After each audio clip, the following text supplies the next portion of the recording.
안녕하세요. 나찾기, 꿈찾기 상담 전문가 조아은의 북클럽입니다. 오늘 소개해드릴 책은요. 존엄하게 산다는 것. 독일의 살아있는 지성이라고 불리우는 세계적인 뇌과학자시죠. 게랄드 휘터가 쓰신 책인데요. 현대 시대 같은 이 모멸의 시대를 살면서 어떻게 하면 인간답게 살 수 있는지, 인간답게 살기 위해서 알아야 할 삶의 원칙들에 대해서 신경생물학자인 입장에서 말해주는, 설명해주는 책입니다.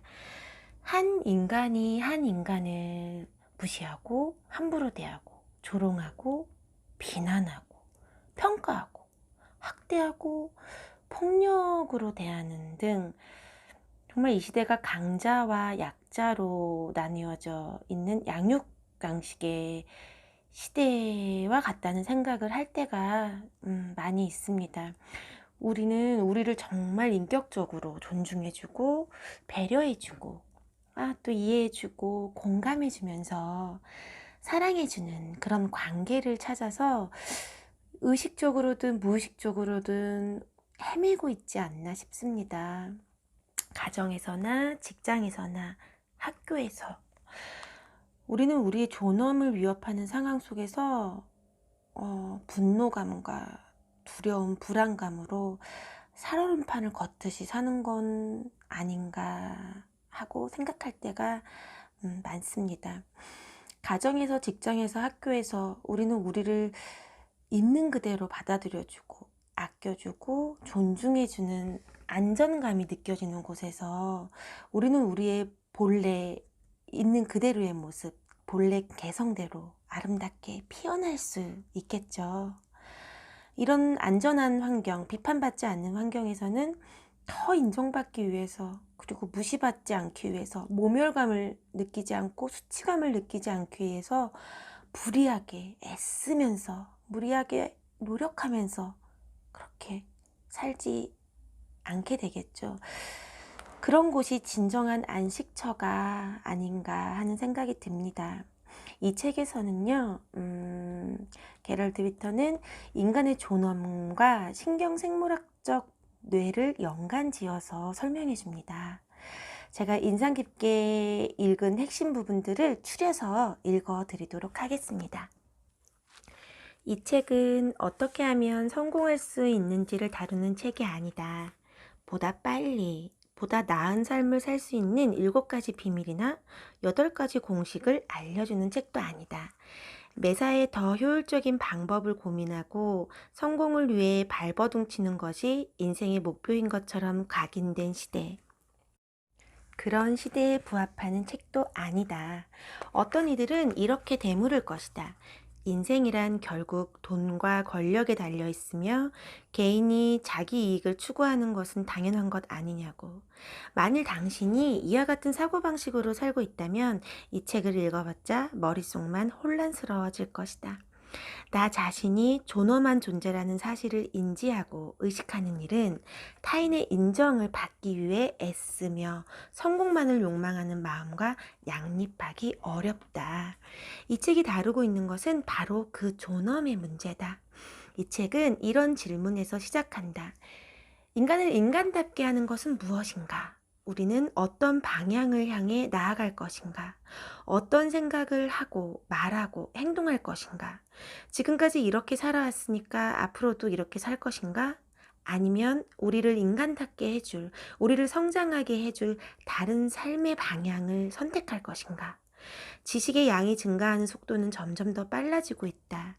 그야말로 지식 폭발의 시대다. 하지만 그 수많은 지식도 이 중요한 질문에 대한 답을 찾는데 도움이 되지는 못한다. 사실 모든 지식이 인간의 행동에 직접적인 영향을 미치는 것은 아니다. 단순히 타인에 의해 주입된 지식이 아니라 스스로 선별하여 받아들인 지식이라 해도 그 영향력은 미미할 수 있다. 이는 자신을 돌아보면 금방 알 수 있다.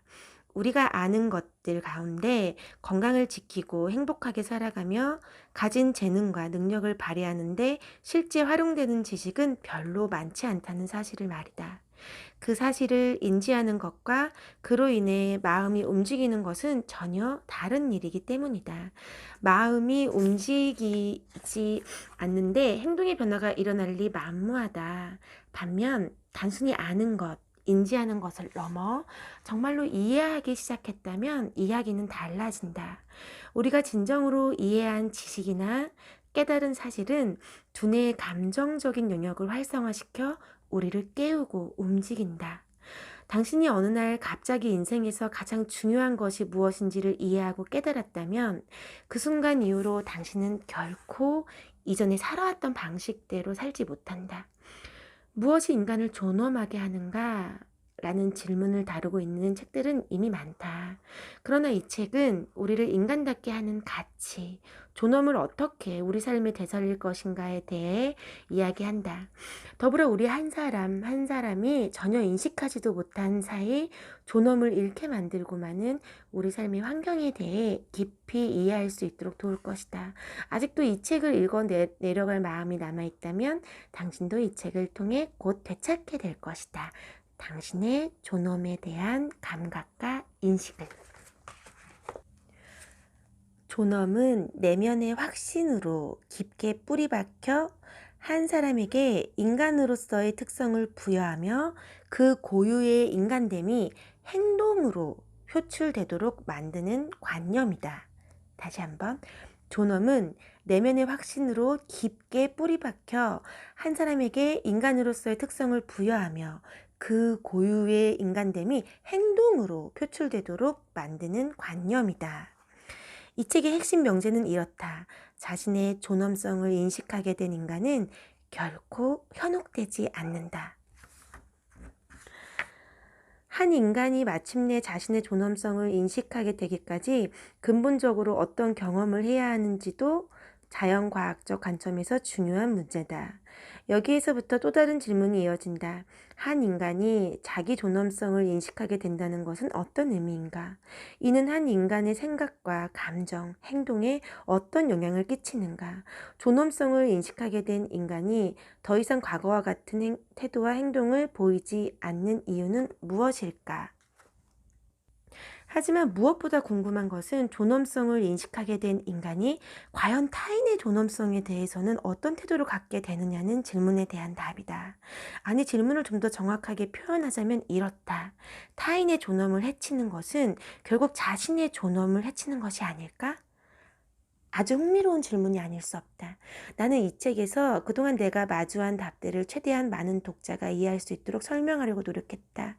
물론 이 책의 내용은 나라는 개인이 가지고 있는 한정적인 지식과 경험에 기반을 두고 있는 것이다. 하지만 이 책의 주제에 관해 각자가 가진 지식과 경험을 공유하는 사람이 많아질 때 언젠가 모두에게 적용할 수 있는 답을 찾고 해결책을 모색할 수 있으리라 나는 믿는다.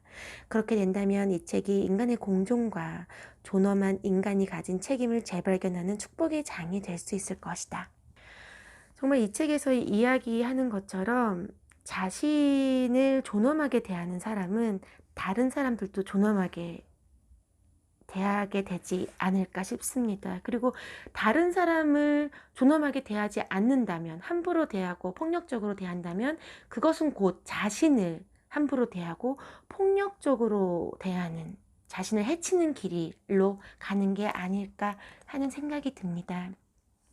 제가 상담을 하면서, 그리고 제가 경험한 경험치들로 볼 때도 그렇고, 정말 타인을 함부로 대하고 폭력적으로 대하고 괴롭히고 비난하고 하는 사람들은 결국 자신을 해치는 길로 가는 것 같아요.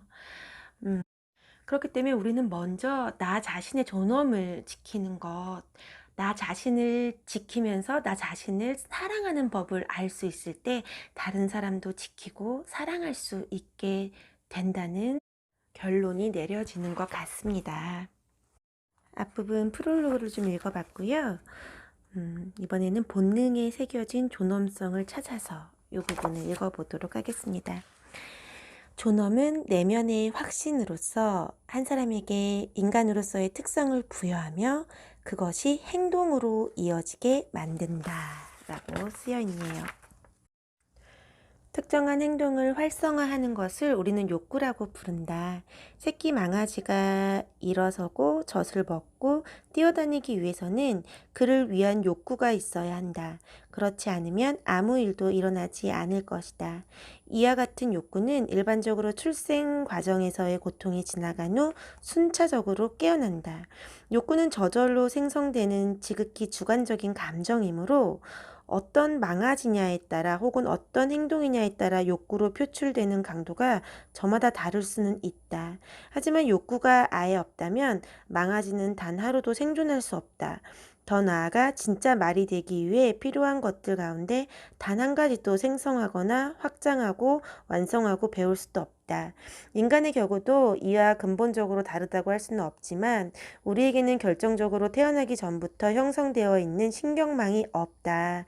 그러므로 말처럼 욕구가 정해진 행동 패턴을 활성화시키는 일도 벌어지지 않는다. 갓 태어난 인간의 아기는 무언가가 불편하면 울 수 있고 버둥거리면서 원하는 것을 얻고자 혹은 하고자 시도할 수 있다. 하지만 거기까지다.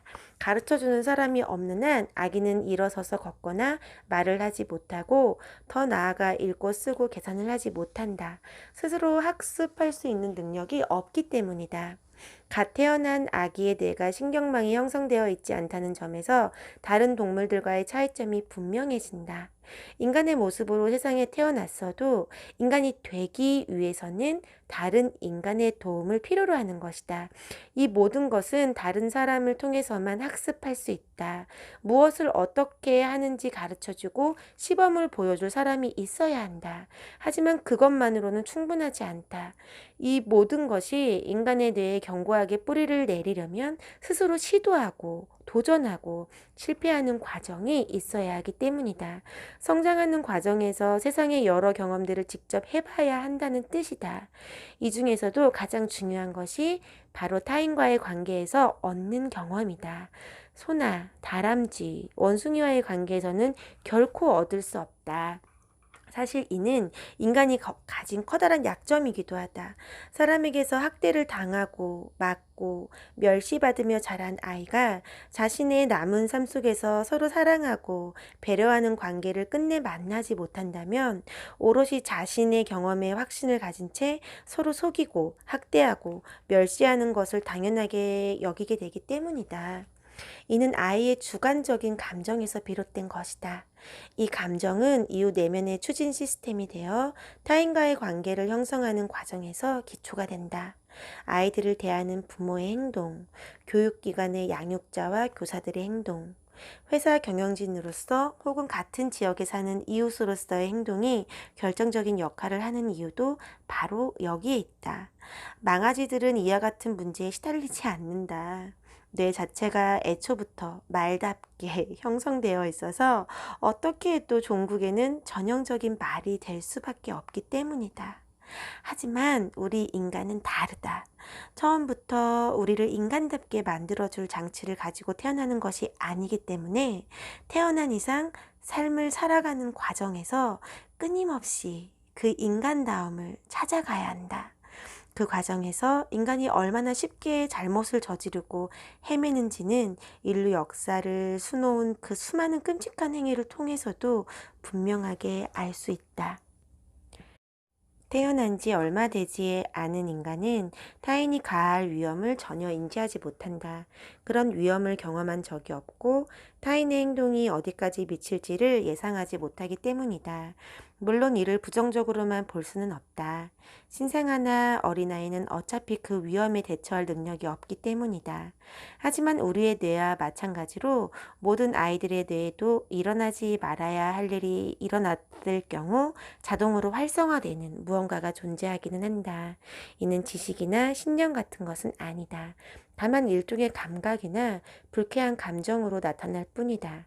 이 감정은 아이가 특정한 상황에 대해 기대한 것이 그 상황과 일치하지 않을 때 그 사실을 인지하고 뇌에 전달되는 과정을 통해 활성화된다.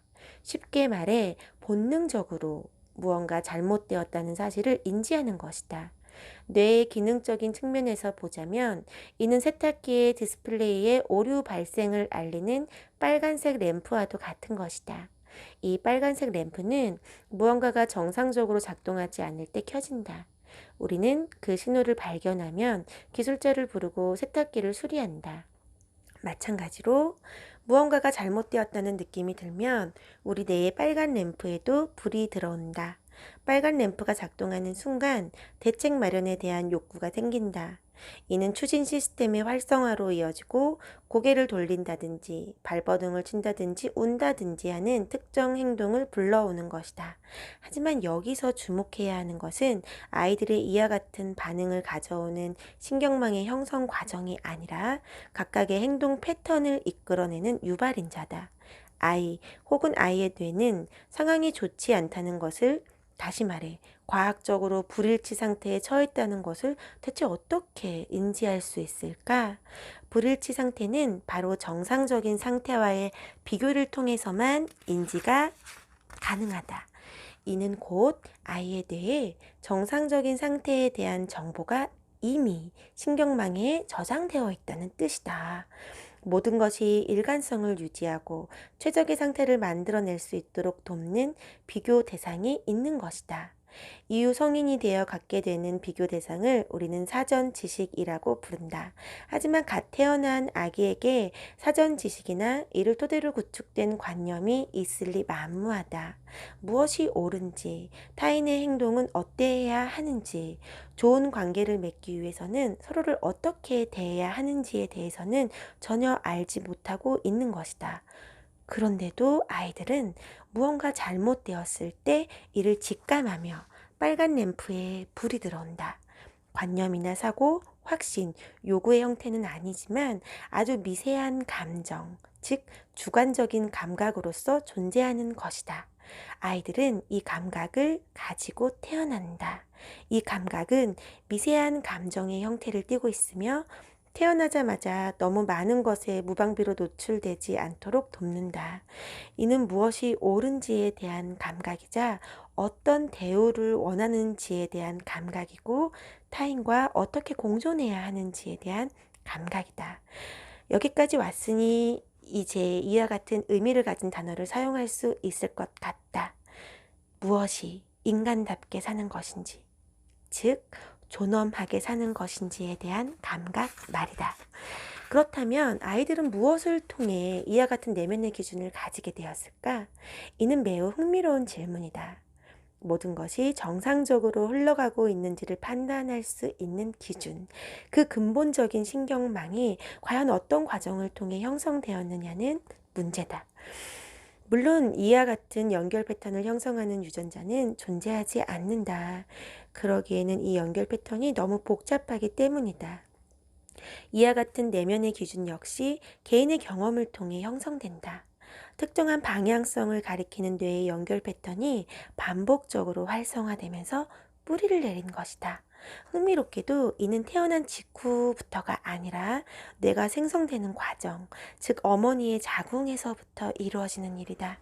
우리는 지난 몇 년간 다양한 연구를 통해 인간은 태어나기 전부터 학습이 가능하며 자궁 안에서의 경험이 아기의 뇌에 자리를 잡는다는 사실을 확인한 바 있다. 하지만 인간의 뇌가 형성되는 초기 단계에 그 무엇과도 비교되지 않을 만큼 중요한 두 가지 기본 경험이 있다. 태어나기 전은 물론이고 태어난 이후에도 최소 특정 기간 동안은 반드시 해야 할 경험으로, 하나는 타인과의 관계에서 형성되는 아주 친밀한 소속감이다. 다른 하나는 이 소속감을 기반으로 한 개인으로서 성장하고 발전하는 경험, 그리고 자신의 창의력에 대한 경험이다. 아이는 한참이 지난 후에야 이 두 가지 기본 경험을 겉으로 표현하고 소속감 속에서 경험한 주체성과 자유라는 표상을 갖게 될 것이다. 그리고 시간이 조금 더 지나 어쩌면 인간을 더 깊이 이해하고 신뢰할 수 있도록 도와줄 특별한 만남이 존재한다는 것도 알게 될지 모른다. 인생을 스스로 만들어가는 주체가 될 수 있도록, 끊임없이 발전할 수 있도록 소속감 속에서도 자신이 온전한 자유를 누리고 자율성을 가진 주체임을 깨달을 수 있도록 돕는 만남 말이다. 이 만남이 너무나 중요하죠. 이러한 특별한 만남은 사랑이라 일컫는다. 아이들은 아마 태어났을 때부터 이 사랑을 경험했다는 사실을 모를 것이다. 물론 자신이 왜 존엄한지, 어떻게 해야 그 존엄성을 지킬 수 있으며 훼손되지 않도록 보호할 수 있는지도 알지 못할 것이다. 하지만 삶의 문제와는 별개로 그것이 무엇인지에 대한 감각은 아주 깊은 내면에서부터 존재한다. 이는 태어날 때부터 가지고 있는 내면의 나침반이기 때문이다. 이 나침반을 통해 아이들은 인간다운 삶이 의미하는 바를 따라 세상을 살아갈 것이다. 이 부분을 읽는데 제가 되게 눈물이 나네요. 저도 이제 여러 관계를 겪으면서 이건 아닌데 이거 왜 이렇게 아프지? 이건 내가 되게 모멸감을 느낀다, 수치감을 느낀다, 이런 경험을 했던 적이 있던지라 자신이 왜 존엄한지, 어떻게 해야 그 존엄성을 지킬 수 있으며 훼손되지 않도록 보호할 수 있는지, 나를 지키고 나를 사랑하고 나를 보호하는 그것에 대해 우리가 이 존엄에 대한 감각이 누구에게나 어릴 때부터 있다라는 거, 그리고 그 존엄에 대한 감각은 또 우리가 다양한 경험을 겪으면서 성장하면서 더 깊이 뇌의 패턴으로 자리 잡는다는 거, 그것에 대해서 게랄트 휘터 교수님이 말씀해 주시고 있네요. 이제 타인의 존엄을 지켜야 하는 까닭이라는 이 챕터를 읽어보도록 할게요. 타인의 존엄을 해치는 것은 결국 자신의 존엄을 해치는 것이 아닌가라고 쓰여져 있고요. 타인에게서 시작되는 자의식. 모든 인간은 존엄성을 지닌 채 태어난다. 다시 말하면 모든 아이들은 인간다운 삶을 살아갈 수 있는 감각을 가지고 태어난다. 또한 모든 아이들은 고유의 방식으로 저마다 다른 크기의 소리로 자신이 필요한 것을 얻지 못했다는 사실을 알린다. 배가 고프다거나 기저귀를 갈아달라거나 하는 요구를 할 때는 물론이고 혼자 남아 돌봄을 받지 못하거나 구석에 버려져 있을 때도 그렇다. 누군가의 분노의 대상 혹은 무관심의 대상이 될 때도 마찬가지다. 기꺼이 시간을 내어 자신에게 주목하고 관심을 가져줄 사람이 없을 때도 소리를 낸다. 또한 모든 아이는 자신이 원하는 것을 할 능력이 없다는 사실을 인지할 때 무언가가 잘못되었다고 느낀다. 예컨대 무언가를 잡고 싶은데 자신의 작고 미숙한 손으로는 쉽게 잡지도 입에 넣지도 못할 때가 그렇다. 나아가 모든 아이는 소속되기를 원한다.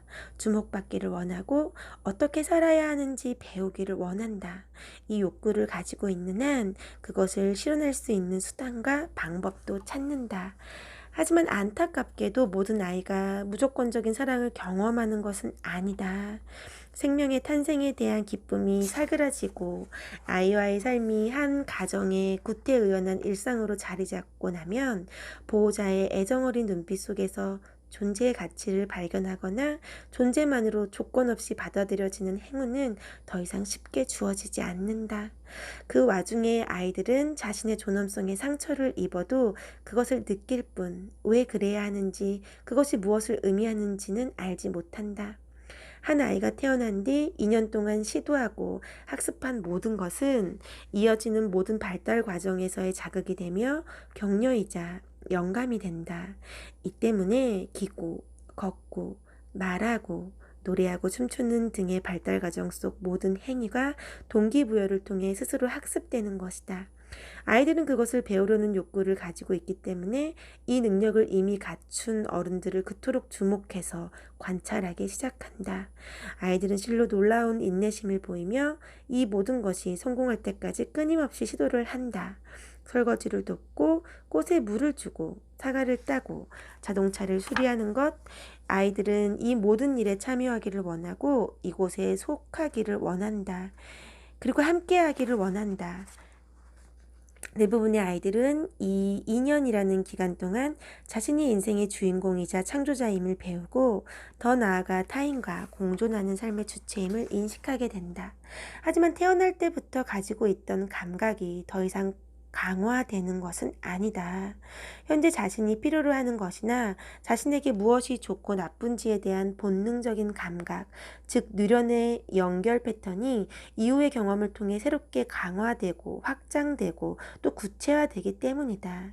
다시 말해 본능적인 감각이 아니라 행동하는 주체로서의 직접적인 경험이 뇌에 뿌리를 내리는 것이다. 이 경험은 아이들이 이후 갖게 될 주체성의 토대가 되는데 심리학자들은 이를 자기 효능감이라고 부른다. 이 경험은 유년 시절 초기 아이를 돌보는 양육자와 그 아이가 소속되어 있다고 느끼는 공동체에 의해 좌우된다.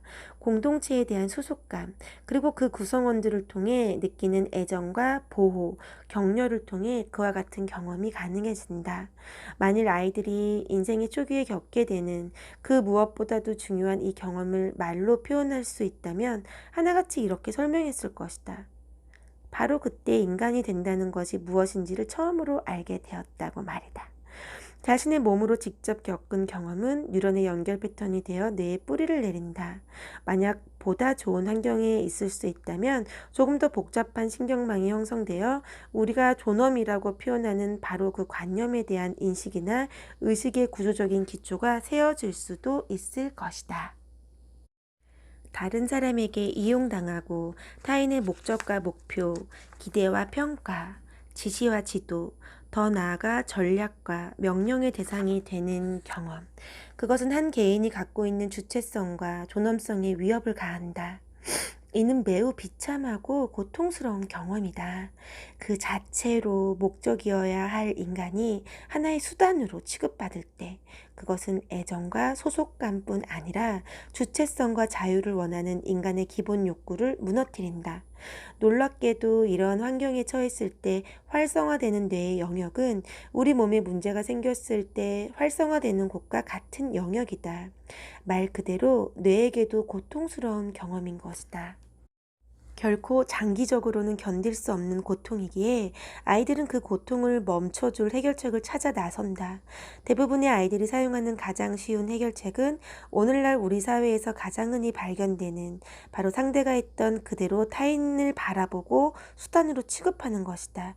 이는 결코 쉬운 일이 아니다. 그 자체로 애정과 소속감을 향한 기본 욕구를 억누르는 일이기 때문이다. 하지만 대부분의 아이들은 끝내 이 기본 욕구를 억누르고 어느 순간부터 자신의 고통을 견디기 위해 결정적인 말을 내뱉는다. 엄마는 나빠. 바로 애정과 소속감의 대상이었던 엄마를 똑같이 평가의 대상으로 만드는 것이다. 이를 통해 아이들은 자신의 본보기가 되는 성인과의 관계를 존엄하지 않은 방식으로 바꿔놓을 뿐 아니라 더 나아가 자신의 존엄성까지도 해치고 만다. 누군가가 와서 다른 방법도 있다는 것을 보여주기 전까지는 자신의 관심사와 목적을 이루기 위해 타인을 이용하는 이 해결책을 끊임없이 수정하고 보다 세밀하게 적용하며 강화해 나가게 된다. 다른 사람에게 수단으로 취급당한 아이들은 마찬가지로 다른 사람을 수단으로 여기고 자신의 목적 달성을 위해 보다 노련하게 이들을 이용하는 방법을 익힌다. 물론 나중에라도 아무런 조건 없이 주체성을 가진 한 인간으로 아이들을 대하는 누군가를 만나 자신의 존엄성을 발견하는 경험을 하게 될 수도 있지만 말이다. 하지만 목적과 수단의 관계로 얽혀서 함께하는 일상 속에서는 이와 같은 만남이 이루어질 가능성이 점점 낮아질 수밖에 없다는 것이 문제다.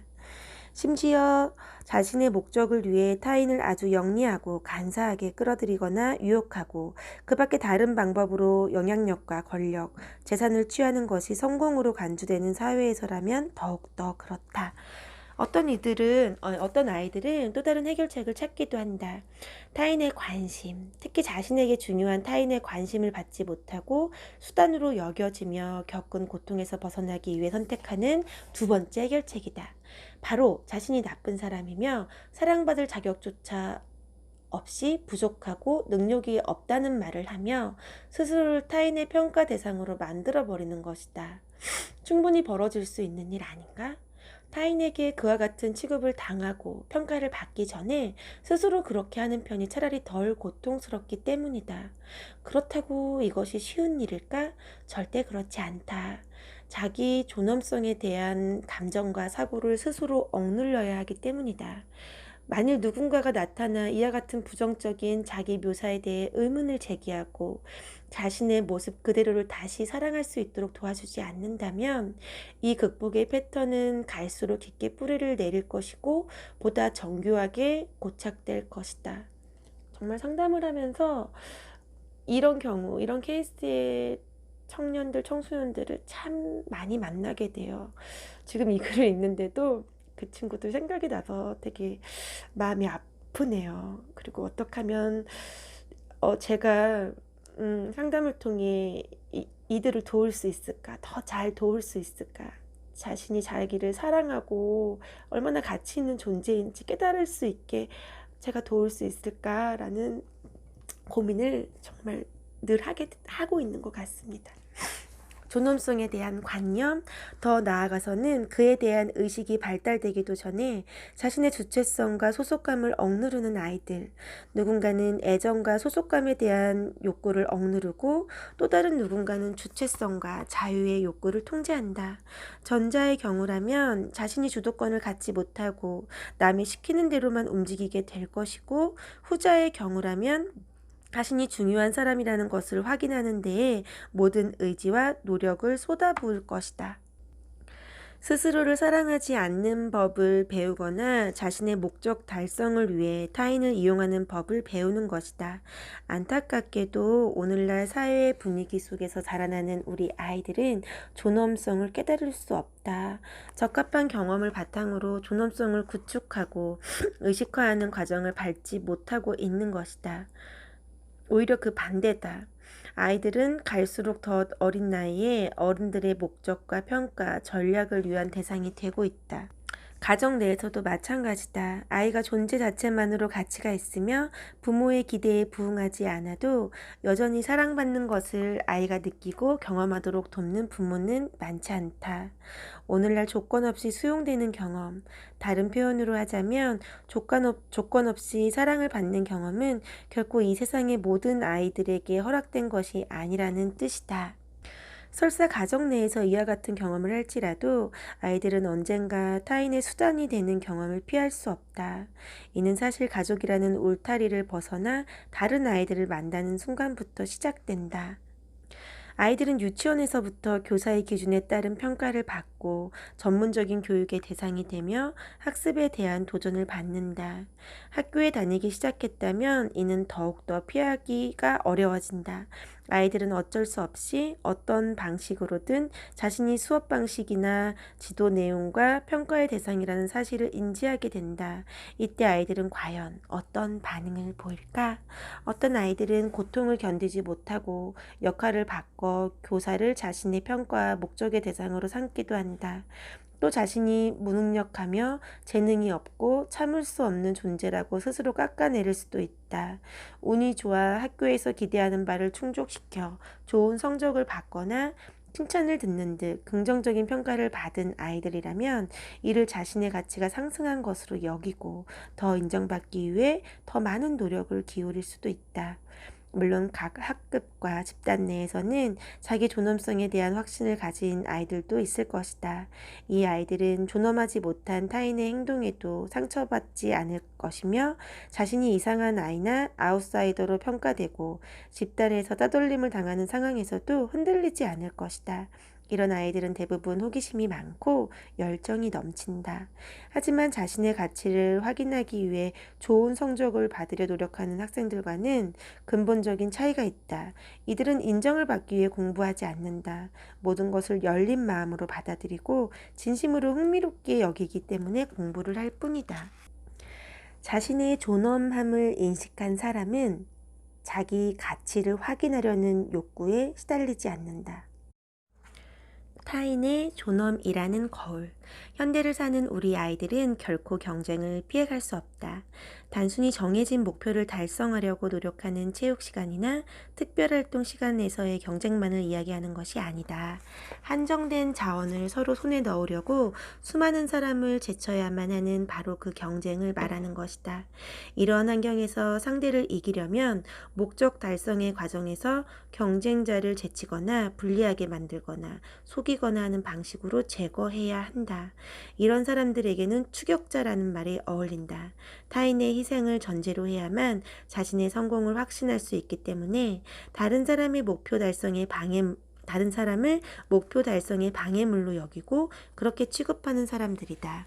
하지만 이와 같은 행동이 타인의 존엄뿐 아니라 자신의 존엄성까지도 해치고 있음을 이들은 알지 못한다. 한정된 자원을 둘러싼 경쟁 환경 속에 있으면서 피해갈 수 없는 또 한 가지는 타인에게 이용당하는 경험이다. 다른 사람의 의도나 목표에 휘둘리는 것이다. 이는 판매자와 소비자라는 소비 중심 사회에서 지배적으로 나타나는 관계이기도 하다. 각종 상품과 서비스를 판매하기 위한 대상으로 이용되는 것은 아이들도 예외가 아니다. 아이들을 타깃으로 한 광고가 늘어나기 시작한 것도 벌써 오래전의 일이다. 주도 면밀한, 아니 정확하게 표현하자면 악의적인 광고 전략에 속은 채 성인이 된 이들은 판매자가 자신의 행복과 성장에 진심으로 관심을 기울이고 있다고 믿기도 한다. 이 제품을 가지면 당신도 일부가 될 수 있다라는 소속감에 대한 약속. 이 제품을 사면 이런 것도 저런 것도 모두 할 수 있다는 가능성에 대한 약속. 이러한 약속들을 빌미로 아주 어린 아이들까지도 특정한 상품을 홍보하기 위한 수단으로 전락시킨다. 특히 애정이나 주체성에 대한 욕구가 충족되지 않은 사람의 경우라면 더 쉽게 매수가 가능하다. 현재의 모습, 현재 가진 것만으로는 부족하다고 여기는 이들도 마찬가지다. 이들 모두 타인으로부터 더 큰 가치를, 더 큰 주목을, 더 큰 관심을 얻고자 하는 존재들이다. 이들은 자신이 광고에 속았으며 존중받지 못하고 수단으로 이용당했다는 것을 알아차리지 못한다. 자기 존엄성에 대한 인식이 발달하지 못했기 때문에 각종 할인 광고에 휘둘리고 판매대 앞에 늘어선 긴 줄이 합류하고 광고에 특별히 심혈을 기울인 상품 앞에 서게 되는 것이다. 자기 존엄성을 인식한 사람은 한정된 자원을 둘러싼 경쟁에서 성공해야 할 필요를 느끼지 않으며 광고 전문가들이 들이미는 그 어떤 대리만족에도 결코 흔들리지 않는다. 자기 가치를 확인하려는 욕구에 시달리지도 않는다. 이미 자기 가치를 충분히 알고 있기 때문에 유혹에도 흔들리지 않는다. 타인을 자신의 의도와 기대, 목적과 전략의 수단으로, 더 나아가 유혹과 허황된 약속의 수단으로 이용할 마음도, 그를 통해 이득을 얻는 일도 없다. 이미 자신의 존엄을 인식하고 있기에 타인의 존엄을 해치지도 않는다. 이것은 곧 자신의 존엄을 해치는 일이기 때문이다. 자유를 향한 첫 번째 단계. 모든 인간에게는 무엇이 자신을 존엄하게 만드는지 인지할 수 있는 능력이 있다. 앞서 말했듯 이는 이미 어린 시절부터 갖고 있던 능력이기도 하다. 물론 성장 과정에서 여러 사람을 만나고 그 경험들을 통해 자기 존엄성에 대한 주관적인 인식도 강화되거나 억제될 것이다. 그렇다고 해도 이를 담당했던 뉴런의 연결 패턴은 계속 유지된다. 다시 말해 뇌 깊은 곳에서 잠자고 있던 존엄에 대한 의식은 살면서 맺는 좋은 인간관계들을 통해 일깨울 수 있다는 것이다. 이 같은 관계를 통한 경험은 지금껏 그 사람이 형성해온 통찰력과 맞물려 뛰어난 연상 능력을 가진 의식의 신경망을 통해 처리된다. 뇌의 감정 영역에 뿌리 내리고 있던 존엄함에 대한 감정은 그동안 억눌려 있다가 이러한 과정 속에서 다시 신경망이 활성화된다. 뇌에서 동시다발적으로 이루어지는 이 활성화의 결과로 한 사람은 자기 존엄성을 인식할 수 있다. 제가 상담을 통해서 내담자들에게, 우리 또 청소년, 청년들에게 주고 싶은 것이 바로 이것이죠. 저와의 관계를 통해서 어떤 게 존중받는 관계고, 어떤 관계가 진정 소중한 관계고, 어떤 관계가 자신의 존엄성을 인정해주는 관계인지 상담을 통해 저와의 관계를 통해서 우리 친구들이 배울 수 있도록 하는 것이 제 상담의 기본 목표, 목적이라고 할 수 있죠. 개인의 특별한 경험은 자기 존엄성을 재발견하고 인식하는 데 가장 결정적인 촉매제 역할을 한다. 이를 대표하는 서양의 가장 오랜 서사로는 사도 바울의 변화를 꼽을 수 있다.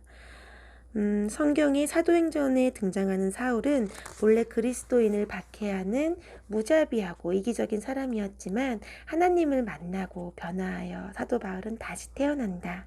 너무 옛날 이야기인가? 그렇다면 보다 구체적이며 시사성 있는 사례로 리만 브러더스 사태를 들어보자. 지난 2008년 미국의 서브프라임 모기지 사태로 리먼 브러더스가 파산에 이르면서 월스트리트의 증권업자들은 하루아침에 권력과 명예를 잃고 말았다. 모두가 그런 것은 아니었지만 이들 가운데 일부는 이 완전한 붕괴라는 사태를 통해 자신의 존엄성을 재발견하고 이전과는 전혀 다른 모습으로 제2의 인생을 시작했다. 유치원을 설립한 이도 있었고 노숙자들을 돌보기 시작한 이도 교사가 된 이도 있었다. 물론 반드시 한 사람의 인생이 와르르 무너져 내려야만 내면의 근본적인 변화가 이루어지는 것은 아니다. 자신의 세상에서 성공 가도를 달리며 살아온 한 경영자가 전혀 다른 세상에서 살고 있지만 존엄성을 결코 잃지 않았던 누군가를 만나는 것만으로도 변화가 일어날 수 있기 때문이다. 혹은 남녀가 사랑에 빠지면서 변화가 이루어지기도 한다. 사랑이라는 감정 속에서 과거 억눌려온 존엄에 대한 인식이 되살아나는 것이다. 저 또한 예전에 금융 업종에서 일을 하다가 여러 가지 고난과 어려움을 겪고 지금 상담과 강의 또 교사의 역할을 하게 된 것도 이 내용과 참 일치하는 것 같습니다.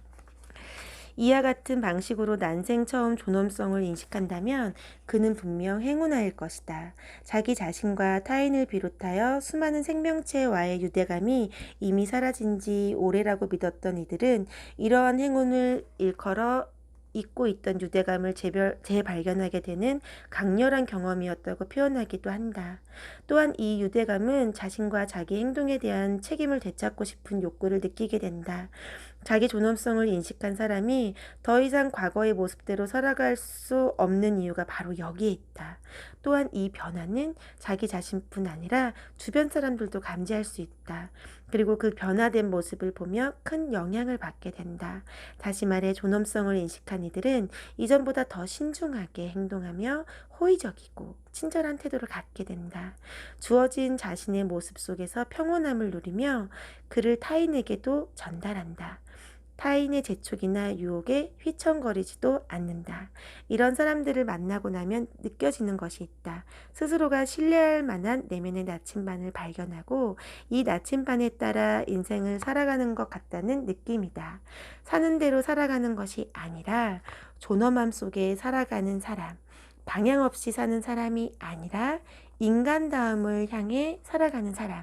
이처럼 자기 존엄성을 인식하는 일은 자유를 향한 첫 번째 단계이자 자립을 위한 제1막이다. 제가 정말 상담과 교육을 통해 우리 청년들, 청소년들에게 주고 싶은 내용이 바로 이 내용이에요. 또 제가 그런 롤모델적인 인물? 롤모델적인 사람이 되기 위해서 롤모델로서의 상담자, 교육자로서 보이기 위해서 저도 부단한 노력을 하고 있답니다. 여자로서 혹은 남자로서가 아니라 한 인간으로서의 1막. 하지만 현실에서는 이런 사람을 만나기가 쉽지 않다. 정말 만나기 쉽지 않죠? 실제로 스스로의 존엄성을 인식한 사람이 많지 않기 때문이다. 자기 존엄성을 인지하고 자신이 원하는 것이 무엇인지를 분명하게 알고 있는 사람은 달콤한 말로 하는 유혹이나 타인의 간섭을 결코 용인하지 않는다. 이들 존재는 광고 전문가들이나 기업들을 당황하게 만들기에 충분하며 말만 화려할 뿐 결과는 없는 정치인들의 허황된 약속에 대해서도 견고한 면역 체계를 가지고 있다. 어찌 보면 우리가 살고 있는 세상과 잘 어울린다고 보기 어려운 조금은 특별한 사람들인 것이다. 저 또한 하나님을 인격적으로 만나고 또 심리 상담을 공부하면서 저 자신의 본래 모습이 뭔지, 하나님께서 저를 어떻게 만드셨는지, 그 진정한 나를 발견하면서부터 저에 대한 존엄성을 더 인식하고 묻혀있던 저에 대한 그 존엄성을 찾아 나왔던 것 같아요. 그래서 제가 발견한 이런 존엄성에 대한 부분들을 우리 청소년들과 청년들에게 알려주고 싶은 마음이 참 간절합니다. 범죄와 반존엄 사이. 종종 많은 이들이 누군가의 존엄하지 않은 태도를 입을 모아 질타하는 때가 있다. 바로 인간의 존엄함이 극단적으로 무너지는 사건이 발생했을 때다. 대부분의 사람들은 힘없는 이들이 희생당하거나 약자이기에 경험해야만 했던 일에 분개한다. 그리고 법치 국가의 절차에 따라 이들의 존엄성을 회복해 주어야 한다고 외친다. 하지만 생각해보자. 가해자에 대한 유죄 판결과 징역을 선고하는 것만으로 전쟁에 무고한 희생자와 폭력과 억압의 희생자들이 과연 스스로의 존엄함을 되찾을 수 있을까? 과연 몇 년을 구형해야 충분할까? 가해자가 몇 년을 수감되어 있어야 피해자의 잃어버린 존엄이 회복될 수 있는가? 조금 더 구체적으로 들여다보면 이런 질문도 가능하다. 이 과정에서 정말로 상처를 입은 것은 어느 쪽인가? 희생자의 존엄인가? 가해자의 존엄인가? 가해자는 어떻게 그렇게 끔찍한 행동을 저지를 수 있었나? 나는 그가 아마도 존엄함에 대한 인식 자체가 완전히 억눌려 있었을 것이라 확신한다. 자기 존엄성에 대한 일말의 인지도 없으리라. 그렇다면 이에 대한 책임은 누구에게 있는가? 이들에게도 어떤 방식으로 책임을 물어야 하는가? 이에 비교하여 반존엄에 대한 정의를 내리기가 훨씬 쉬운 상황들이 있다. 영향력을 가진 누군가가 자신의 사리사욕을 위해 권력을 휘두르고 타인을 희생시킬 때가 그렇다. 주로 교회 지도자나 정치인, 국가기관, 당국의 책임자들이 위험을 무너뜨렸다는 비난을 받기가 비교적 쉽다. 이런 일에는 반론의 여지도 별로 없다. 사회적으로 인정받는 직업군에게 쏟아지는 시선은 결코 관대하지 않다. 예컨대 의사의 경우가 그렇다. 수익을 내기 위해 환자에게 필요하지도 않은 수술을 감행했다면 이는 비난의 대상이 된다. 자신의 이력을 쌓기 위해 연구 결과를 조작한 과학자의 경우도 마찬가지다. 하지만 대기업이나 은행 경영진의 경우에는 어떨까? 자신들의 이익을 위해 타인을 희생시켰다는 사실이 드러나더라도 이들이 존엄하지 않은 행동을 했다고 비난받는 경우는 그리 많지 않다. 앞선 경우와 달리 모든 사람이 한 목소리로 수위 높은 비난을 하지도 않는다. 오히려 이들이 이렇게 행동하리라는 것을 어느 정도 용인하는 사람들이 더 많은 것 같다. 공직자, 영향력을 가진 지도자, 존경받는 직업을 가진 사람들이 존엄하지 않은 행동을 했을 때에는 그 이유 여하를 막론하고 비난의 대상이 된다. 그러나 사람들이 비난하는 기준은 어떤 이유로 다른 사람을 희생시켜 이익을 취했는지에 있지 않다. 오히려 이들이 가진 권력과 지위, 위상에 가해진 심각한 흠결이 일차적인 문제가 된다. 하지만 생각해보자. 무엇보다 중요한 것은 그의 삶에서 무엇이 존엄의 인식을 그토록 억누르고 인식의 발전을 방해했는지 알아내는 일이 아닐까? 그에 대한 책임은 누구에게 있는 것일까? 이들의 존엄하지 못한 행동과 범죄자들이 저지르는 범행을 구분하는 기준은 어디에 있는가? 이들의 행동이 낳은 결과가 범죄자들의 범행이 낳은 결과보다 덜 끔찍하다고 볼 수 있을까? 순진한 아이들을 꿰어 유독한 식품을 팔아 돈벌이를 하고 정치적인 음모를 꾸미고 고객을 기만하고 허황된 약속을 하고 이 모든 것의 결과는 과연 무엇인가? 이는 누구를 위한 일이며 무엇을 위한 일이란 말인가? 독일에는 유리 온실에 앉아있는 자는 돌을 던지면 안 된다는 속담이 있다. 아마도 대부분의 사람들은 대중으로부터 비난을 받는 이들과 자신이 과연 얼마나 다른지는 굳이 생각하려 하지 않을 것이다. 범죄자와 우리는 과연 얼마나 다른가? 오만한 권력자나 경영자와는 또 얼마나 다른가? 돈에 눈이 먼 의사, 성과에 집착하는 과학자, 타인을 희생시키면서까지 자신의 목적을 실현하는 사람들, 이들과 비교했을 때 과연 우리는 얼마나 다른가? 되묻지 않을 수 없다. 이처럼 거대한 자기 의심 앞에 우리는 상당히 빠른 속도로 돌파구를 찾아낸다. 자신의 뇌에 나타난 불일치의 상태를 최대한 빨리 일관성 있게 바꿔야 하기 때문이다. 우리는 과연 그들과 얼마나 다른가라는 질문에 대부분의 사람들은 바로 인간의 본성이 그렇기 때문에 어쩔 수 없다고 생각해버린다. 생물학적으로 그렇게 태어났기 때문에 어쩔 수 없다고. 어쩔 수 없이 타인을 이용하고 희생시켜서라도 목적을 실현하는 것이 더 중요하다고. 혹은 해명이나 변명 자체에 무관심하기도 하다. 그러거나 말거나 쇼핑을 하러 가고 인터넷을 하고 TV 드라마에 몰두하는 것이다. 이유야 어찌 되었건 자신이 좋아하는 일을 하고 나면 다시 평안을 되찾게 될 테니까 말이다. 자신의 생각이나 말, 행동 때문에 존엄성이 훼손되었음이 드러났을 때 이를 인정하는 것만큼 어려운 일도 없다. 이 자체만으로도 우리는 극도의 불일치 상태에 빠지기 때문이다. 그렇지 않고서는 수많은 사람이 이 불편한 진실을 외면하고 잊어버리기 위해 사용하는 갖은 전략들을 설명하기가 힘들다. 어떤 이는 사람이 다 똑같은 건 아니냐고, 어쩔 수 없다고 되려 역정을 내기도 한다. 한 아이를 키워야 하는 부모로서 자신이 가진 교육관을 적용할 수밖에 없고, 교사가 교사로서의 지도 방식과 평가의 기준 없이 어떻게 아이들을 가르치고 평가하느냐는 것이다. 또 경영자나 간부로서 직원들에 대한 분명한 경영 방식과 지시 없이 기업의 목표 달성을 어떻게 확인할 것이며, 시간에 쫓기며 일하는 의사나 간호사가 대체 어떻게 환자와 고객의 존엄까지 신경을 쓰며 일을 하느냐고 되묻는 것이다. 당신은 나를 상처 줄 수 없다. 물론 이는 누구에게나 힘든 일이다. 스스로의 존엄을 해친 일들이 얼마나 많았는지, 어떤 상황에서 그래 왔는지를 자문하는 일은 결코 쉽지 않다.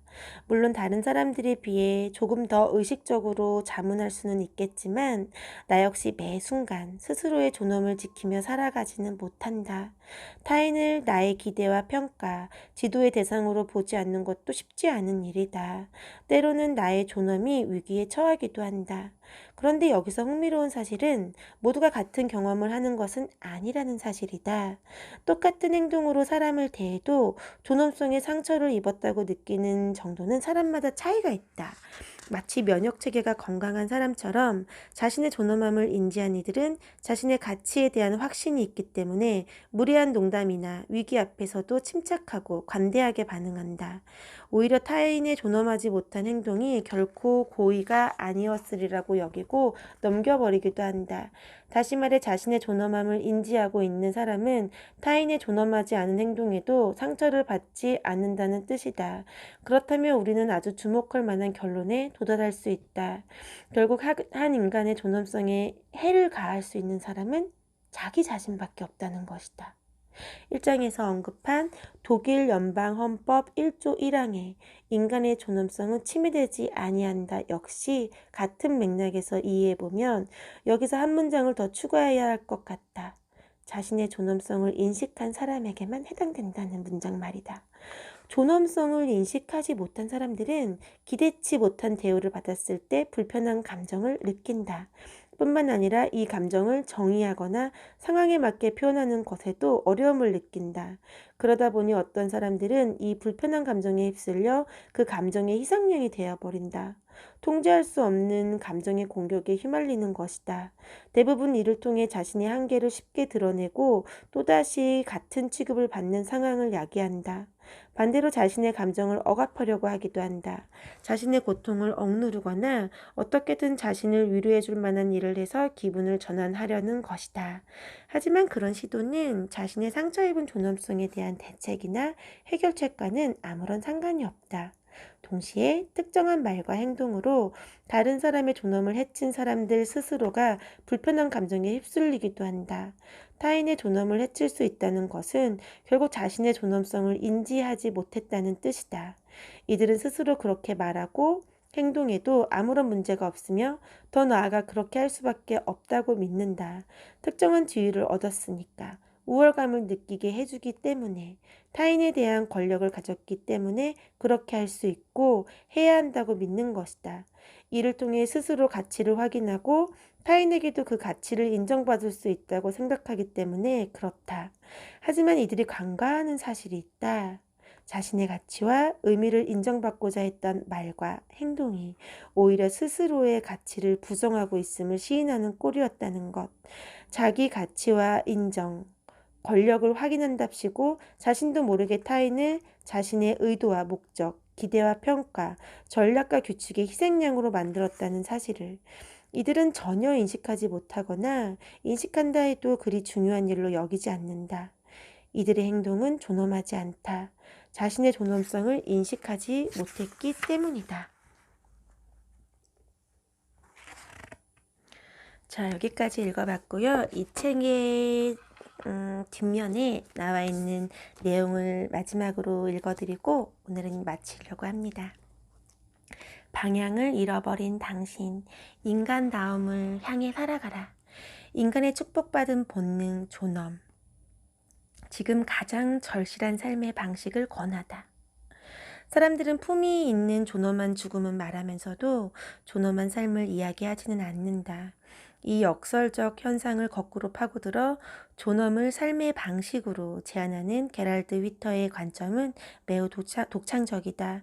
이 책은 과학과 기술이 지배하는 시대에도 우리를 인간답게 만들어주는 것이 무엇인지에 대한 깊은 이해를 보여준다. 존엄이라는 간단하지만 중요한 주제를 놓고 인문학과 과학이 소통할 수 있음을 보여준 소중한 책이다. 이준우 포스텍 인문사회학부 교수님이 쓰신 내용이고요. 앞에 이 부분도 읽어드릴게요. 모멸의 시대를 헤쳐나가기 위한 나침반 존엄. 자신의 존엄성을 인식하게 된 인간은 결코 현혹되지 않는다. 인간은 누구나 존중받고 보호받고자 하는 욕구를 타고나지만 살아가는 동안 만나는 타인과 공동체의 수많은 요구 속에 방향을 잃고 휘청거리게 된다. 독일에 살아있는 지성 게랄드 휘터는 급변하는 21세기 혼란의 시대에 가장 시급한 과제가 인간의 축복받은 본능, 존엄성을 일깨우는 일이라고 말한다. 존엄이란 당연한 권리가 아니라 개인과 사회가 의미를 지켜나가는 오랜 과정 속에서 형성되는 뇌의 사고 패턴이자 삶의 태도다. 따라서 자신의 존엄성을 깊이 인식한 사람은 변화의 파도 속에서도 방향타를 놓치지 않고 인간다움을 향해 갈 수 있다. 삶을 강인하게 버텨낼 힘, 그것은 존엄에 대한 깊은 이해에서 시작된다.